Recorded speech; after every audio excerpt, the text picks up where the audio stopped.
नाशिकमध्ये स्वतःला कॅप्टन म्हणवून घेणारा आणि अंकशास्त्राच्या नावाखाली महिलांना जाण्यात ओढणारा अशोक कुमार खरात उर्फ कॅप्टन याच्या पाशवी कृत्यामुळे संपूर्ण महाराष्ट्र हादरलाय। नाशिकमध्ये तथाकथित अंकशास्त्रज्ञ आणि राजकीय वर्तुळात वावर असलेल्या कॅप्टन अशोक खरात यानं एका 35 वर्षीय महिलेवर अत्याचार केल्याचं प्रकरण समोर आलंय। या प्रकरणी अशोक खरातला बलात्काराच्या गंभीर गुन्ह्यात अटक करण्यात आली आहे। एका महिलेनं दाखवलेल्या धाडसामुळे अनेक वर्षापासून सुरू असलेला त्याचा भोंदूगिरीचा आणि अत्याचाराचा कथित प्रकार अखेर उघडकीस आलाय। पोलिसांनी बुधवार दिनांक 18 रोजी त्याला अटक केली असून न्यायालयानं 24 मार्चपर्यंत पोलीस कोठडी सुनावली आहे। जप्त करण्यात आलेल्या पेनड्राईव्ह मधील माहितीमुळे तपास अधिकच गंभीर व धक्कादायक वळणावर पोहोचलाय।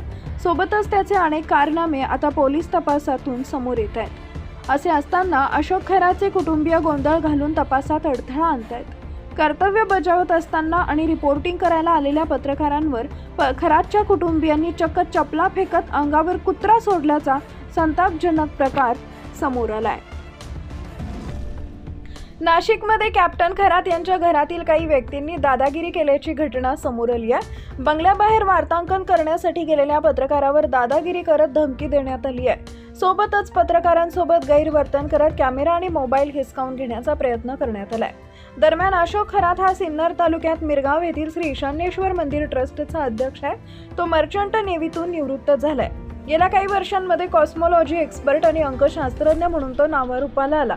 अनेक बडे राजकीय नेते, सेलिब्रिटी आणि उद्योजक त्याच्याकडे मार्गदर्शनासाठी जातात। दरम्यान खरातनं मागील 15 वर्षात तब्बल 200 कोटी रुपयांची माया जमवली आहे। खरातचे राज्यात आणि परराज्यात मोठे जाळं असल्याचं समोर आलंय। त्याच्याकडे अनेक राजकीय नेते, उद्योजक, अधिकारी आणि उच्च शिक्षित महिलाही जात असल्याची माहिती आहे। धक्कादायक बाब म्हणजे अंधश्रद्धा निर्मूलन समितीच्या दाव्यानुसार काही उद्योजिका, व्यावसायिक, राजकीय पदाधिकारी आणि अधिकारी वर्गातील महिलाही त्याच्या अत्याचाराच्या जाळ्यात अडकल्या असण्याची शक्यता आहे। यापूर्वीही विविध पोलीस ठाण्यात अशोक खरात विरोधात तक्रारी झाल्या होत्या, मात्र ठोस कारवाई झाली नव्हती।